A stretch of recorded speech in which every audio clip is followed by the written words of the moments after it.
Donc, on va enregistrer le document. Peut-être qu'il y a- Et on va amener peut-être des modifications plus radicales au document, mais avant, on va s'occuper de la numérotation automatique. Donc, vous allez double-cliquer sur le gabarit A.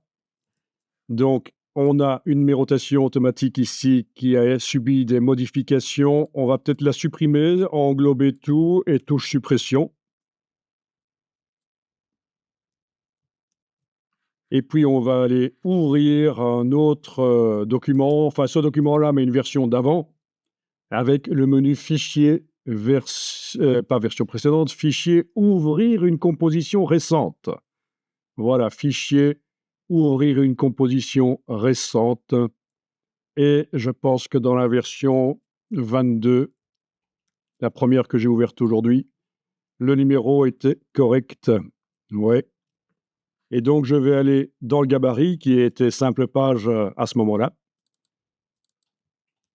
Faire une sélection sur le numéro. Il n'y a pas de groupe. Ah tiens, on va peut-être grouper.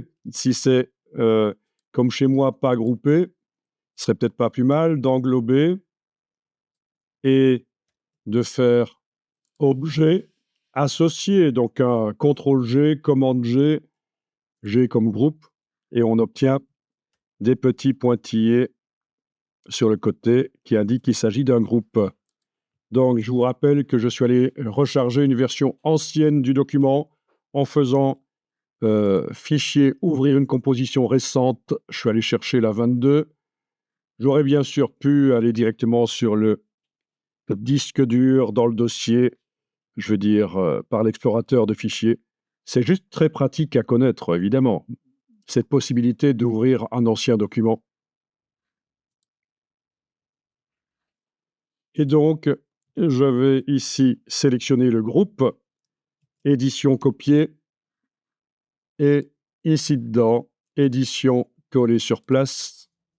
Ah, il s'est collé au centre. C'est pas grave, je vais le bouger. Voilà.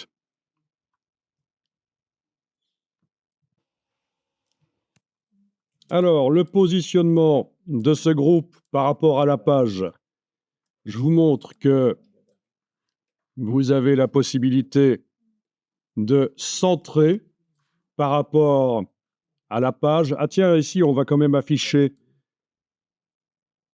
les marges. On est en affichage normal en bas. it's an O1, it's an- Donc, vous avez votre objet sélectionné, le groupe. Ici, dans la barre contrôle, vous avez aligné sur la page. Et si vous cliquez là-dessus, ça va centrer par rapport à la page. Voilà, c'est parfaitement centré par rapport à la page. On aurait pu aussi centrer par rapport aux marges. C'est aligné sur les marges. Et si je clique ici, ça va à peine bouger parce que les marges étant quasiment identiques sur mes pages à gauche et à droite. Mais bon, voilà. C'est intéressant de voir que ça existe. Et ça, c'est en fait la palette alignement. Puisque je vous rappelle que la barre contrôle du dessus ne fait que montrer des choses qui existent dans les palettes. Donc, si je vais dans Fenêtre, Objet et Mise en page, Alignement,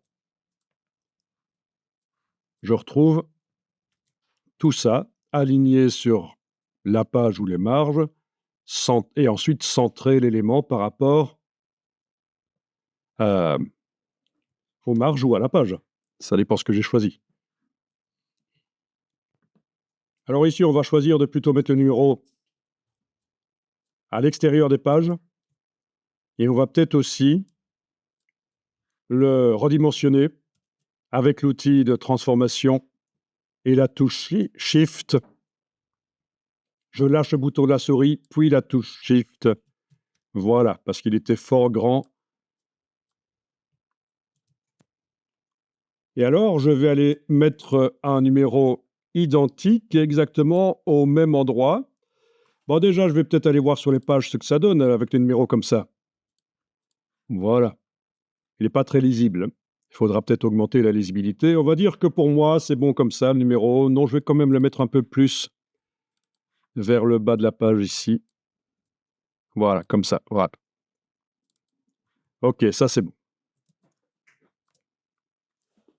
On pourra modifier après si on décide finalement qu'on a fait le mauvais choix ici. Quoi qu'il en soit, vous êtes sur le gabarit, vous allez devoir mettre, et ça c'est une question qu'on a souvent, le numéro de l'autre côté, dans le coin, mais à la même distance du bord de la page. Comment est-ce qu'on va faire? Il va falloir ruser. Une technique que je vous ai déjà montrée avec l'outil ici, rectangle à croix, donc parce qu'il n'a pas de contour, c'est bien. Du bord de la page vers le groupe là, et du bord inférieur de la page vers le groupe là, voilà. Donc j'ai mes deux outils de mesure quelque part, mes deux petits rectangles qui vont me servir.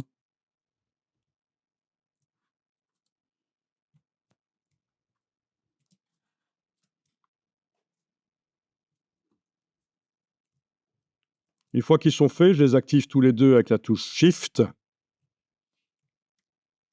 et je vais les déplacer de l'autre côté. Voilà.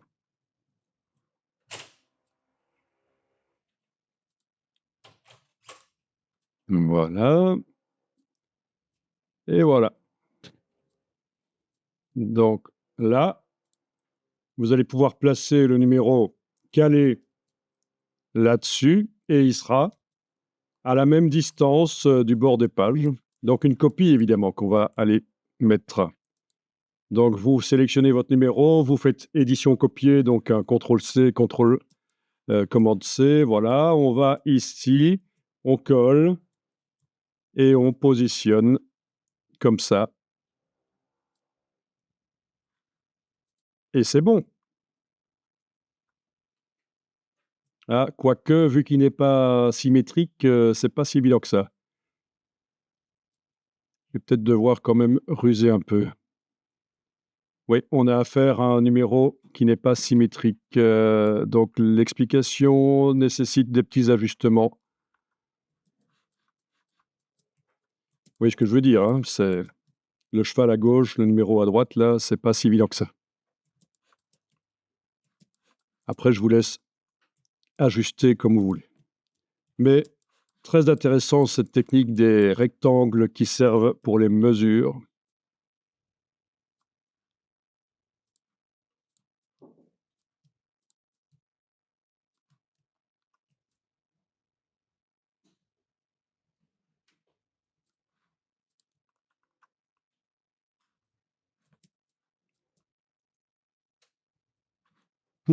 Donc maintenant, sur les pages, vous avez Aussi, autre chose que